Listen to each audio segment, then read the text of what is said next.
What's up, YouTube? Your boy back once again with another sport topic, and today we're going to talk some football, Houston Texans football. Today we're going to talk about quarterback C.J. Stroud insert himself in a whole different type of conversation. The conversation around C.J. Stroud is completely different. Him and the Houston Texans have put themselves in a whole different conversation. We're going to break it down, but before we get in there, like I'm telling y'all, folks, if you're liking the content, man, make sure you're liking the channel. Make sure you're watching all the videos, you comment all the videos, you liking all the videos, you sharing all the videos on all social media platforms, Instagram, Twitter, Facebook, TikTok, Snapchat, any type of social media platform you use. Make sure you're sharing them same social media platforms. Also, follow me on social media as well. The link in the description below. We're still in the race to get the 6,000 subscribers, so you know what that means. I need you to tell a friend, tell another friend, so you can tell some more friends, and put them on game with the channel, and let's get this channel growing and growing and growing. Really, really appreciate that. Now, Houston Texans, C.J. Stroud go out there and defeat the Cincinnati Bengals in dramatic fashion. Game was closer than it should have been. Had 10-point lead with 3 minutes left to go in the fourth quarter. Ended up letting the game go to a tie. We're gonna get on that in a minute. Ended up letting the game go to a tie. We all know, but anyway, C.J. Stroud walks down, puts the team in field goal range with a backup field goal kicker and able to win the game and put themselves in a whole different category. Now, people have been talking about all last week about should he be in the MVP conversation. He's definitely Rookie of the Year. And I think Rookie of the Year is sold up. We already know that he should be Offensive Rookie of the Year. Now we're talking about the MVP conversation. More also, you could even throw in the Offensive Player of the Year award in that situation as well. And DeMeco Ryans has put himself as one of the two, him and from the Detroit Lions, Dan Campbell, putting themselves in a situation to possibly end up being Coach of the Year. Now, you heard somebody like Teddy Bruschi come out there and say, we can't just be giving all the Texans the awards. Why not? If they're deserving of these awards, they should be getting it. No matter if they're the Houston Texans, no matter if it's all going to one team, no matter if no matter if it's all going to one team, no matter if he's a rookie. Because last year, if I'm not mistaken, the New York Jets had both Offensive Rookie Year and Defensive Rookie Year in Stoss and in Wilson, right? Am I not mistaken? That they had two Rookies of the Year, the Offensive and Defensive Rookie of the Years. This situation is even different. Now, it might be because you're talking about one guy getting all three awards, talking about MVP of the year, Offensive Player of the Year, and Rookie Year. Rookie Year is done. He's definitely Offensive Rookie of the Year. Now, we talk about the MVP conversation and the Offensive Player of the Year conversation. Don't give me names like AJ Brown and Tyreek Hill. We already know only people who win MVPs are quarterbacks and running backs. And the last running back to win the MVP was Adrian Peterson in 2012. It's over a decade ago as well, 11 years ago. That's the last time a non-quarterback won. A non-quarterback end up winning the MVP award. So we know more than likely those receivers ain't gonna win. More than likely they gonna end up winning Offensive Player of the Year. And I have no problem with CJ not being Offensive Player of the Year, because I really feel like what they should do is just go ahead, make MVP just a quarterback award, and Offensive Player of the Year for all position players that are non-quarterbacks. That's what they should do. No quarterbacks to win Offensive Player of the Year. Let those go to whoever is the best running back or the best receiver, who's having a phenomenal year that year. And the MVP should just be quarterback, or kind of like in baseball, how the Cy Young just goes for the pitchers. Just let MVP go for the quarterback. We all know the quarterback is the most important position, not just in football, but in all the sports altogether. So again, those words MVP need to go to a quarterback. It doesn't mean the same thing like in baseball and in basketball. The MVPs go to the best player of those teams. Now, this whole conversation about, the Texans' record. One, I'm not saying the season has not concluded. Now, the Texans have 5 wins. I don't know when did 5-4 end up becoming 8-2. 2-8. I mean, when did that happen? I'm sorry. Maybe they don't teach math correctly where I'm from, because I just want to know, when did 5-4 become 2-8? Because when they say, "Oh, his record's not good enough," they're 5-4. They just went inside Cincinnati and beat the Cincinnati Bengals. And not only did they go inside Cincinnati and beat the Cincinnati Bengals, they put themselves as the 7th seed, because now they have the complete tiebreaker over the Cincinnati Bengals because they beat the Bengals. We just see the Buffalo lost last night, so Buffalo has more losses than the Texans, and also the Texans have a better conference record. The Texans have a better conference record than pretty much almost every team in the AFC outside of the Dolphins and the Chiefs, because This week, the Pittsburgh Steelers and the Cleveland Browns, who are both 6-3, who are sitting at the fifth and the sixth spot in the wild card, and the Texans are the last wild card team at 7. Those two teams face each other. So whoever loses that game automatically falls underneath the Texans because we beat the Pittsburgh Steelers head to head. We face Cleveland in a couple of weeks, well, in about a month or so on Christmas Eve, if I'm not mistaken, in NRG. But even still, the Texans have a better conference record than the Cleveland Browns. So if the Texans handle their business, again, this is all predicated on the Texans handle their business. Obviously, they got to handle their business against the Arizona Cardinals. But if they handle their business, they'll have the same record of the loser of that game, and they have either the tiebreaker head to head over the Pittsburgh Steelers, or they have a better conference record than the Cleveland Browns. And again, that situation will clear itself up by next month anyway. But the Texans are on a whole nother conversation right now because we're looking at the division. Because the Jacksonville Jaguars had ended up losing to the San Francisco 49ers. Now they're just a game back. The Texans have already beaten Jacksonville inside Jacksonville by 20. They faced them in 2 weeks after the Arizona Cardinals game. The next game is at NRG against the Jacksonville Jaguars. Your boy gonna beat us. Hey, if y'all gonna be at the game, make sure y'all holler at your boy because your boy's gonna be at the game. We're gonna be at the stadium. We're gonna get it going. And the Texans have a chance to have an opportunity to end up sweeping the Jacksonville Jaguars if they take care of their business and have the full-fledged tiebreaker over Jacksonville because they swept them, and they'll put themselves at the front runner of winning the division. When you got next on schedule, you have the Denver Broncos, the New York Jets, like I say, the Tennessee Titans at Tennessee, home against Cleveland, home against Tennessee, and end off the season against the Indianapolis Colts. The Texans are in a real good conversation to not only just be talking about their division, and not just the playoffs and win their divisions, we could be talking about potentially top seeds. Now I know the NFL playoff format has changed, and there's no longer a bye week, no longer a bye for the number 2 seed. So you have to have the number 1 seed. Now we don't face against the Chiefs, and we don't face against the Dolphins. But like I said, the teams that we do play against. So we've already lost the tiebreaker against the Ravens. So the Ravens, you either have to have a better record than the Ravens or hope the Ravens don't win their division if you want to have a better seeding than them. And then also everybody else in the AFC, as it stands right now, we have a better conference record. So this conversation is starting to shift a little bit.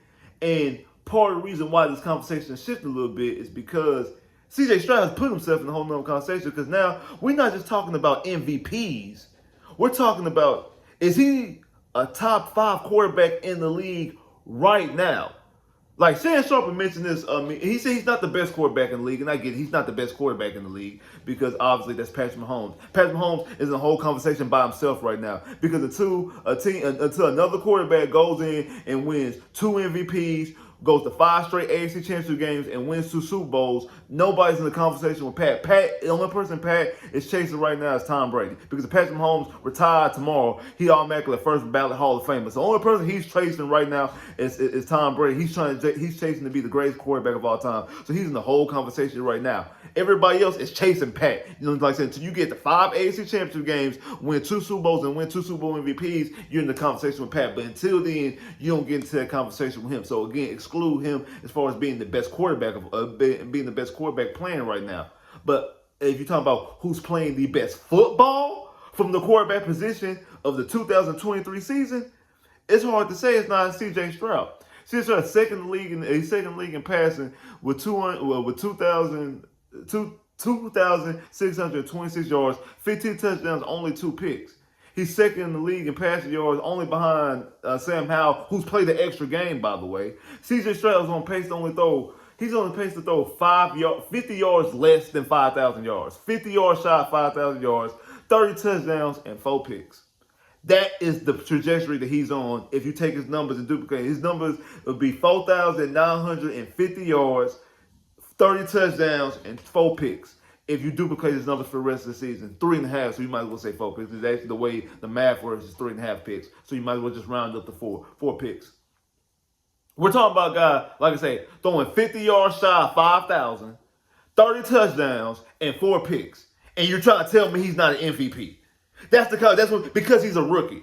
So you're trying to tell me if he throws for if CJ Stroud would have thrown for, you know what I'm saying? Let's just say instead of him being second in the league in passing, let's just say that he's fifth in the league in passing or sixth in the league in passing. Say instead of 15 touchdowns, he has 13 touchdowns. Instead of 2 picks, he has 4 picks. And instead of him being a rookie, this is his third year in the season. And instead of Texans being 5-4, the Texans are 6-3. Now he's an MVP. Like, oh, because he got one more win and played 2 more extra years in the league, but his numbers go down. His numbers get worse, but the team itself won an extra game, and he's in the extra year.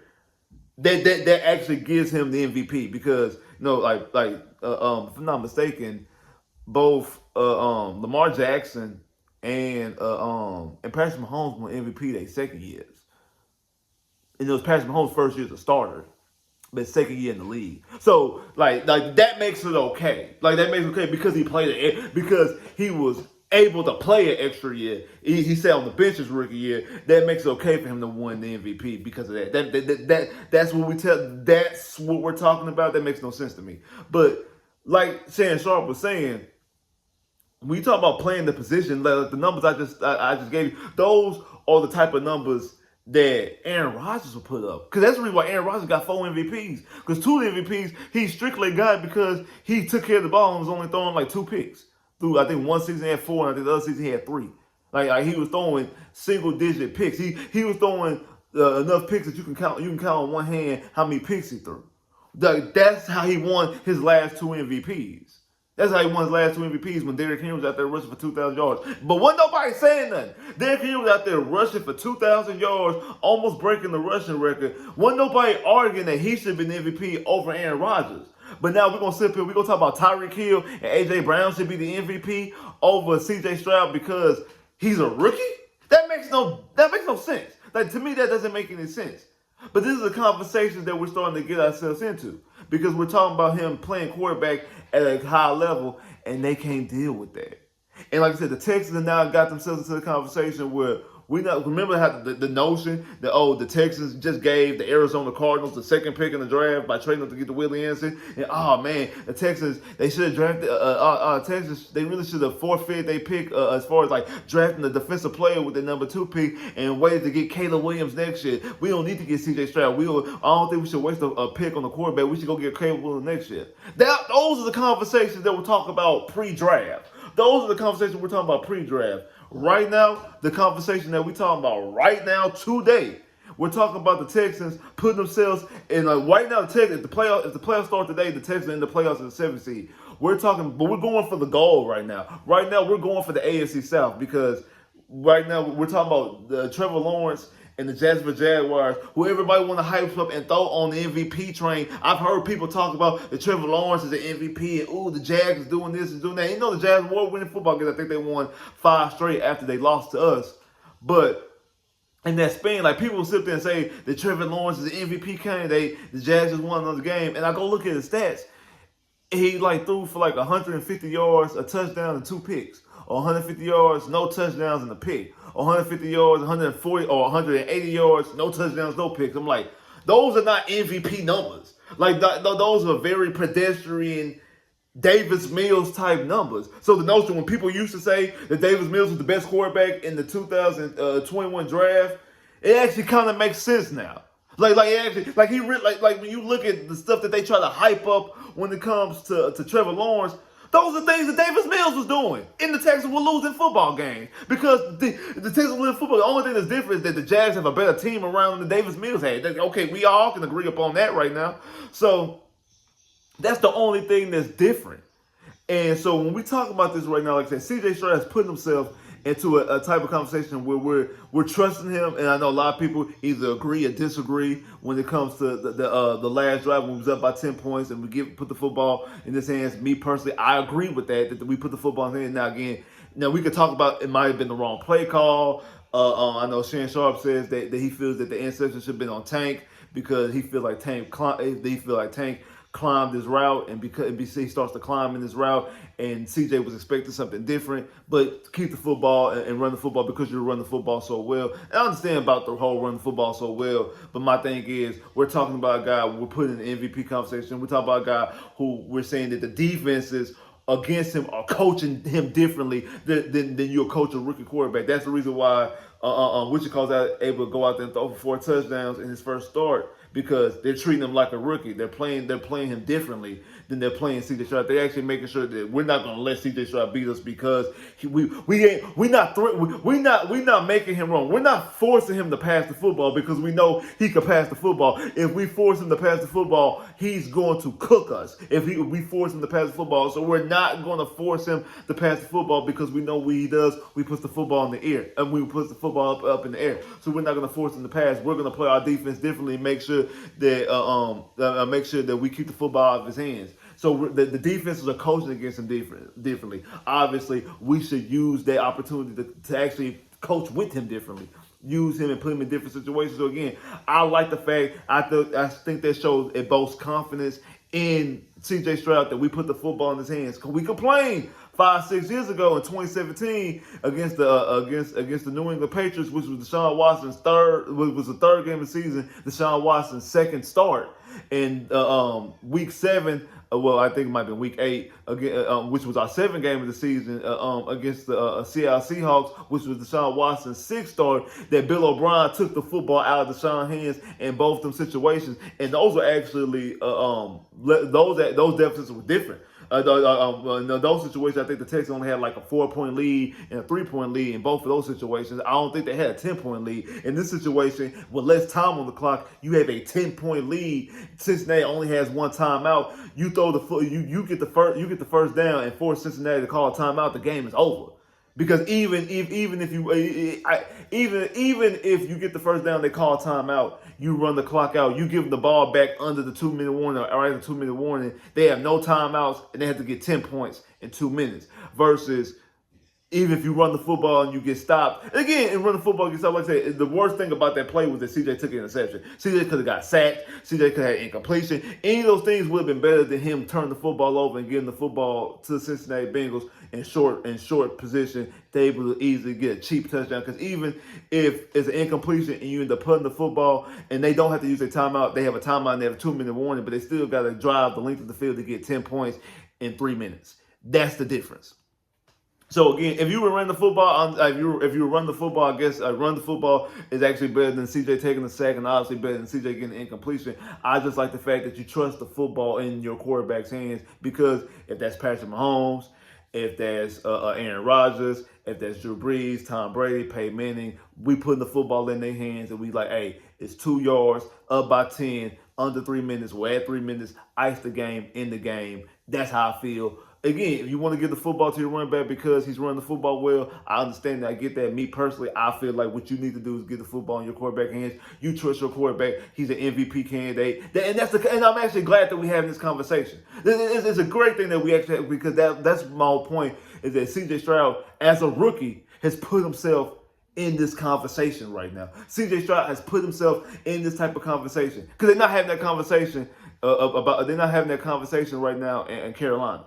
They're not having that conversation with well, actually, I guess Kenny Pickett was the quarterback that was taken last year's draft. They're not having that conversation with quarterbacks that's in the same draft class as C.J. Stroud, and even the past couple of years. They're not having that same conversation with other quarterbacks. They probably not even having that same conversation with Trevor Lawrence right now. Man, he's not only won a division, went to the playoffs, he's actually won a playoff game. I don't think they have that. We're having that conversation in the 9th start. Well, after the 9th game of C.J. Stroud's rookie campaign. This is the type of conversation that we're having right now. And we're talking about legitimately putting him in the top 5. Not putting him in the top 5 like how they tried to thrust Trevor Lawrence into the top 5 because he was the first overall pick. Oh, he's the best prospect since Andrew Luck and John Elway. We're not doing that because C.J. Stroud wasn't the best prospect since those guys. We were talking about that C.J. Stroud, if he was the 2nd, 3rd, or 4th best quarterback in the draft class, you had people talking about that you might want to put AR over, right? You draft AR over C.J. Stroud because of the whole what is it, the NTI 2 cognition test, whatever that test was, that people out there, even though I still to this day feel like that was the Tennessee Titans and Vrabel trying to throw salt and dirt on C.J. Stroud, put mud on C.J. Stroud because they want C.J. Stroud to fall to them. Because if you look after that, after we took C.J. Stroud, Arizona Cardinals had called the Tennessee Titans and asked them, "Would y'all still want to move up?" And the Tennessee Titans said they're out now because there was no need for them to move up. They wanted the Texans to pass on C.J. Stroud. They wanted other teams to pass on C.J. Stroud because they knew exactly the type of guy this guy was going to be. So C.J. Stroud wasn't thrown into this conversation pre-draft. So when we talk about him right now, putting him in the top 5 conversations, the top 5 quarterbacks in the league, top 10, top 5 quarterbacks in the league, however you want to put it, we can mix and match. He's well deserved. And again, at the 9th game of the season, and we're talking about this, man, come on now. Come on. Come on now. Come on now. Like, he's playing football at a high level right now. He's playing football at a top 5 quarterback level. He's playing football at an MVP level. He damn sure should be in the MVP conversation. And I stand on that. I stand on it. I stand on he should be in the conversation for MVP. I stand on that he's definitely a top 5, top 10 quarterback in this league right now, playing football right now, today's game right now. I'm not saying that he's the best all time. I'm not saying he's the best quarterback in the league right now because I still think that's Patrick Mahomes. But the way he's playing the position, he's definitely playing the position at a top 5 level right now. And I argue anybody against me. Tell me who else you think is playing quarterbacking right now at a better level than C.J. Stroud. You're not getting past 4. You're not getting past 4. I don't even think you're getting past 3. To be honest, you might not even be getting past 2 before you mention C.J. Stroud's name. You can't give me who's playing football right now, not off of past accolades and stuff like that. Who's playing football right now at a better level? Because we just seen what Lamar Jackson did on Sunday. We just seen what Lamar Jackson did on Sunday. He got just as many turnovers as he does total touchdowns. Same thing with Josh Allen. He got more turnovers than touchdowns. Patrick Mahomes is the best quarterback in the league, but Patrick Mahomes ain't look like Patrick Mahomes this year. Like, come on now. Like, let's be for real. And the only reason why Sam Howell has more passing yards than C.J. Stroud because he played an extra game. That means a lot, actually. It's a whole game. And he's only like 20, like 100, between 20 to 100 yards more than CJ. It's not like he has like 500 yards more than CJ Stroud. Like, he only have a couple more yards more than CJ. So we're talking about a guy who's playing football at a whole different level, and the conversation around him and the Houston Texans has shifted and has changed, and we're putting him in a whole different type of conversation right now. We're not talking about rookie year anymore because that's already done. We're talking about MVP. We're talking about top quarterback. We're talking about top quarterbacks in the league. We're talking about MVP, and we're talking about the Houston Texans also not just being a playoff fringe team or a playoff team. We're talking about being one of the top teams potentially entering into the playoffs and able to win their division if they continuously handle their business the way they're supposed to. And that shows you the type of confidence. And we also talking about obviously DeMeco Ryans putting them in the coaching year. And it's going to be different because the Detroit Lions only got 2 losses. But you talking about a team that only had 3.5 wins last year. Already got 5, most wins since 2019. Like, subscribe if you haven't, comment below if you haven't clicked that bell, get more videos. I holla.